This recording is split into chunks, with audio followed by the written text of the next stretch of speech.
Then the next step is, you see, the third one is the president is not bound by the state legislature's opinion or advice, irrespective of whether the advice is tendered within the stipulated time frame or not, right?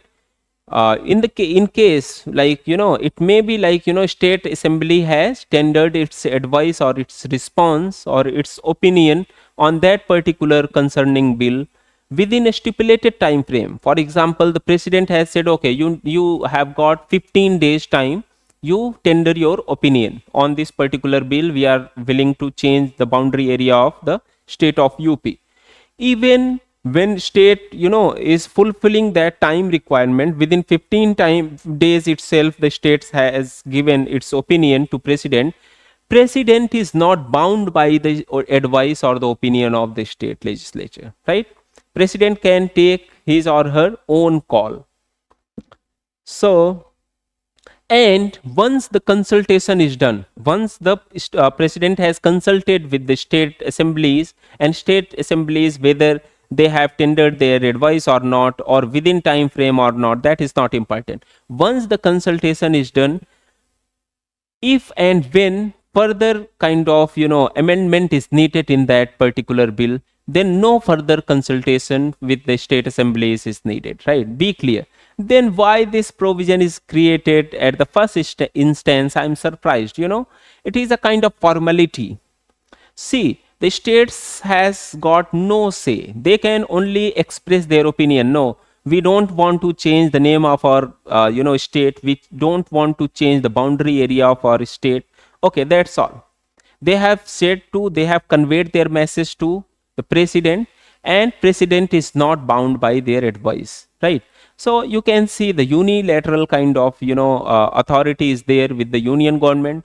Union government can change the area name, boundary area, increase the area of the state, or decrease the area of any state, unilaterally, without even the confidence of the state legislature, right? Or the concerned state. So you can understand the states are destructible in our system. State can be destroyed.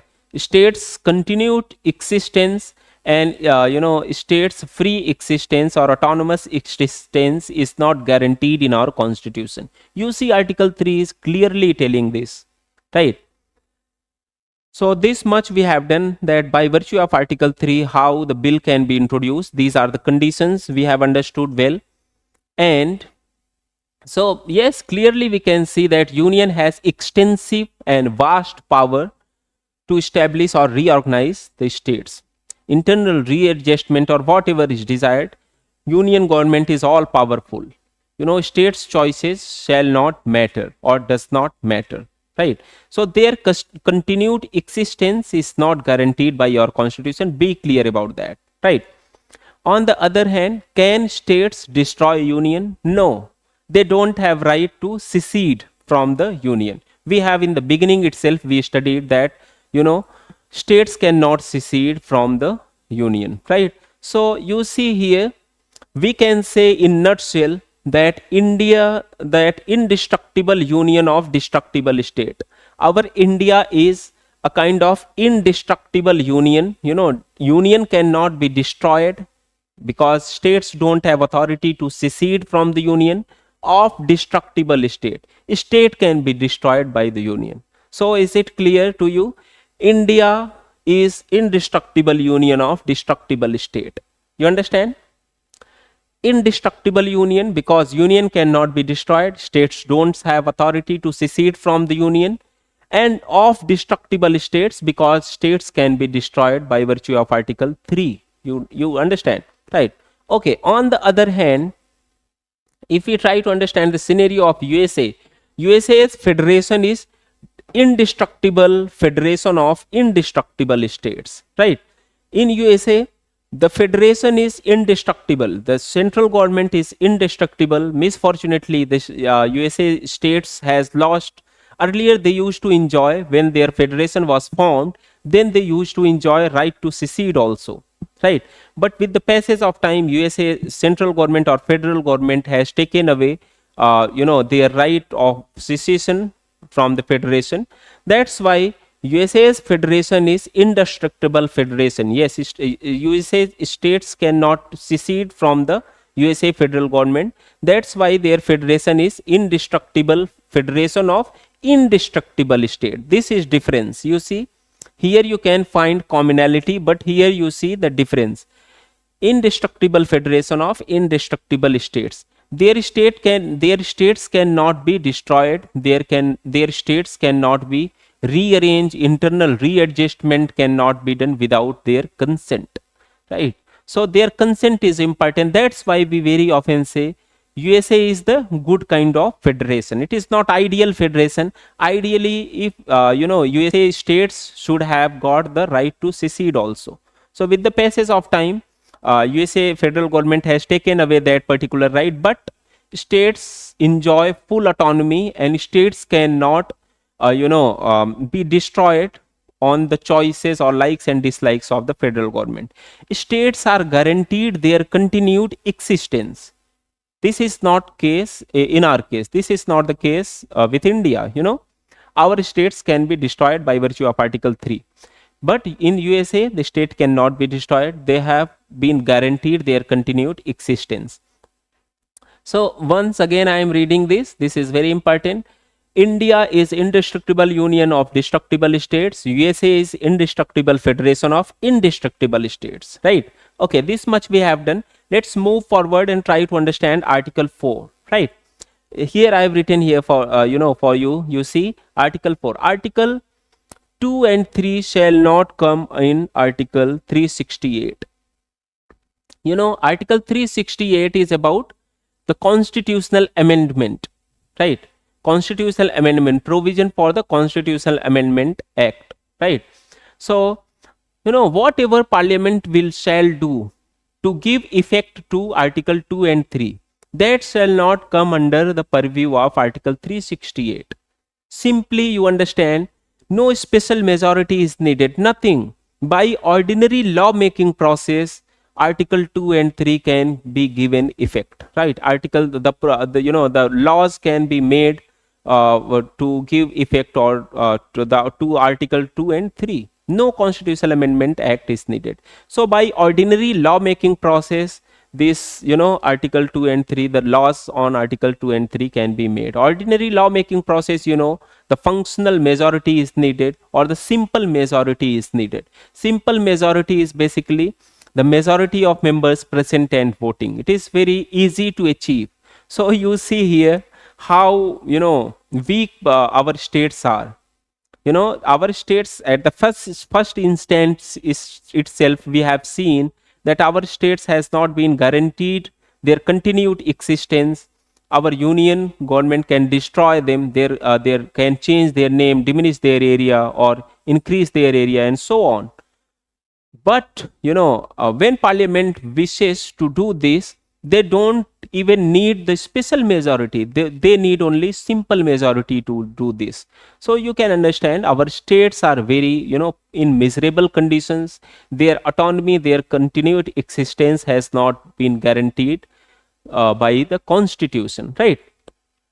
So what we can do, this is and this is not kind of mistaken thing. Honorable B.R. Ambedkar himself has proclaimed that we are deliberately making these provisions. So, okay, we wanted to make India a kind of federation with unitary bias or centralizing tendencies deliberately, right? So let's move forward and try to understand the evolution of states and union territories.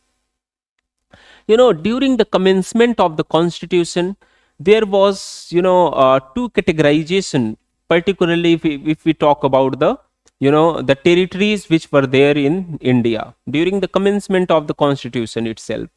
When we adopted our constitution, so what was the scenario? Let's try to understand.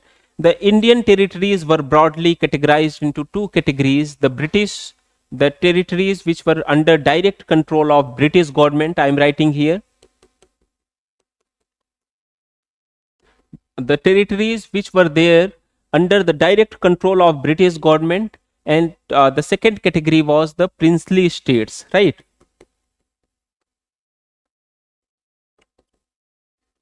So during the commencement of the constitution itself, or when we celebrated our first Republic Day, then there was a British government territories. So British government territories were bound to become the part of Union of India. They came easily with India. There was no dispute at all. But what about the princely states? Because on the princely states, there was no direct British rule, British government rule. A kind of paramountcy they enjoyed. British government enjoyed a kind of paramountcy over the princely states, but they did not directly rule over the princely states. That's why when Britishers left India, our India, got its, liberty. We became free country. Then princely states were left with three choices, right? Either to join India,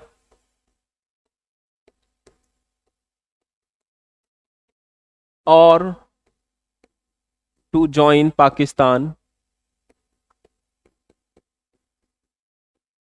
or to remain independent, right? So these princely states were left with three choices, because they did not there was no direct control or direct rule of the British government. British government exercised a kind of paramountcy over the princely states. That's why it was logical when they left India, then princely states were left with three choices, namely either they would join India, Union of India, or they can join to Pakistan, or they can remain independent, right? So these princely states number were 552.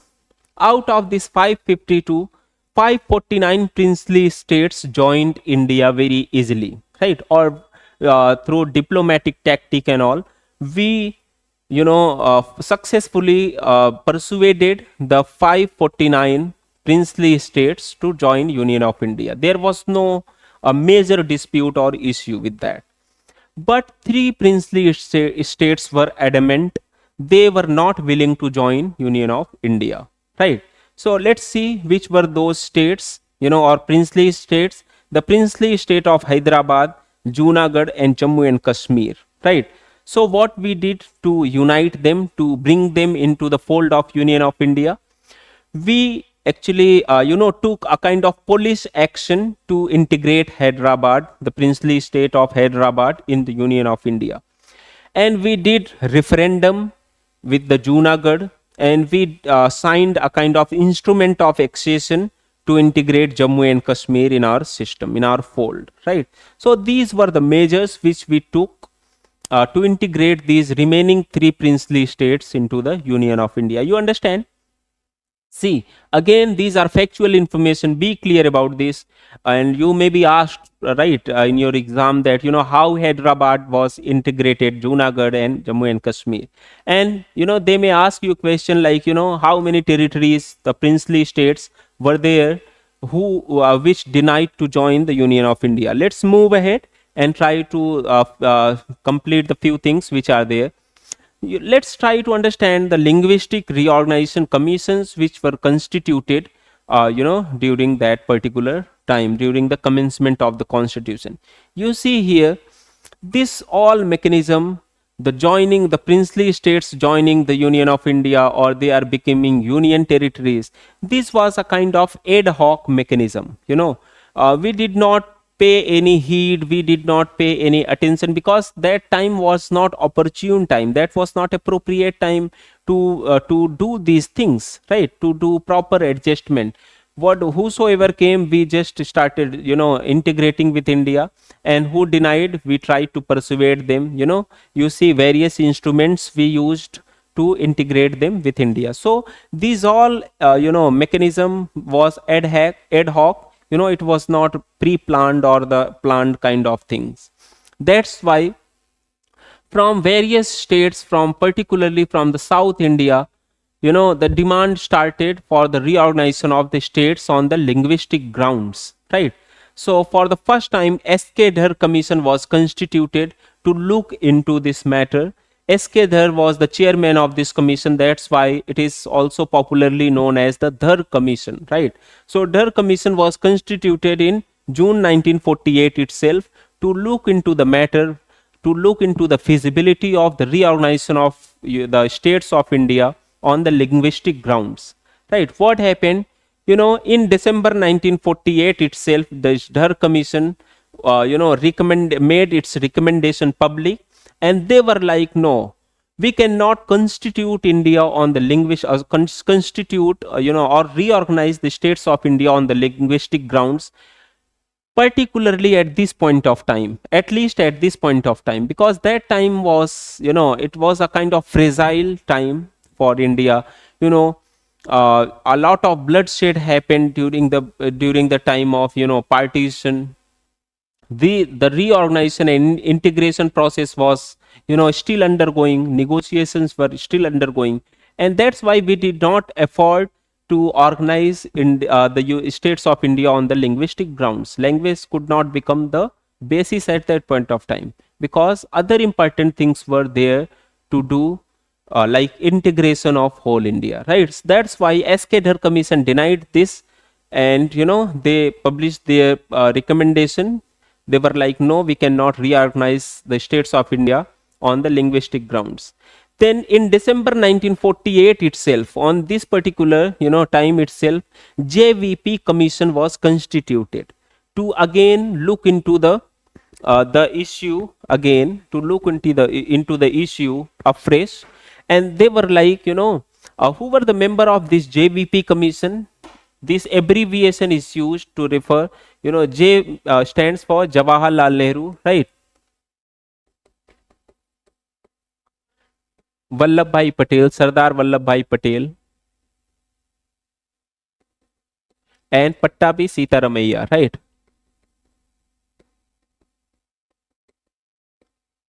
Right. These three member commission was constituted again to look into the matter, because the demand was intense. The people were agitating. They were, doing strikes and all the means they were using to raise their demand. So they were not satisfied with the Dhar Commission recommendation. That's why government was, like, okay, we are constituting new commission, and Prime Minister himself was part of this commission. So this commission again published its recommendation in April 1948 itself, and they were also like, no, see, we cannot organize or reorganize states of India on the linguistic grounds. They also denied. You understand the logic, because that time was not appropriate time.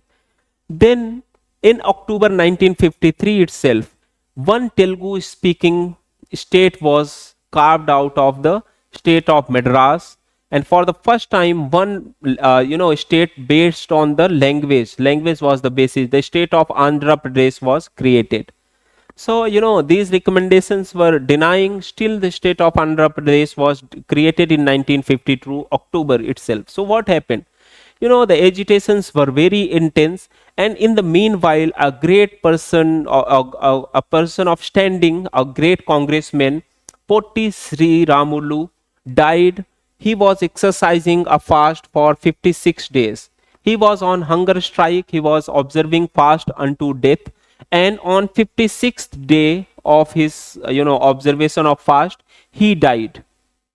That's why government felt a lot of pressure, and it was a moral obligation on the part of government that they reorganized the state of Andhra Pradesh on the basis of Telugu speaking people, right?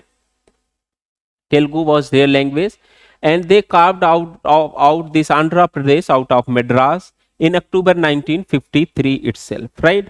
So Potti Sri Ramulu sacrificed his life for the creation of the Andhra Pradesh on the basis of language for the first time. He was a great personality, a great Congress leader. He participated in the freedom struggle and all. So we are not going to discuss those things in detail.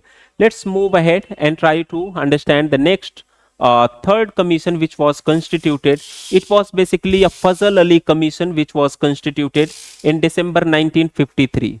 You know why Fazal Ali commission was constituted? Because When Andhra Pradesh was created in 1953 itself, then demand started intensifying. Demand started intensifying. The people were like, no, one state has been created on the basis of language. Now let's put forward our demands very vigorously, very aggressively, and government shall listen to our demands, right? So that's why, to look into the matter again afresh, a new commission, the Fazal Ali Commission, was constituted in December 1953 itself, right? The other members of Fazal Ali Commission were K.M. Panikar and H.N. Kunzru, right?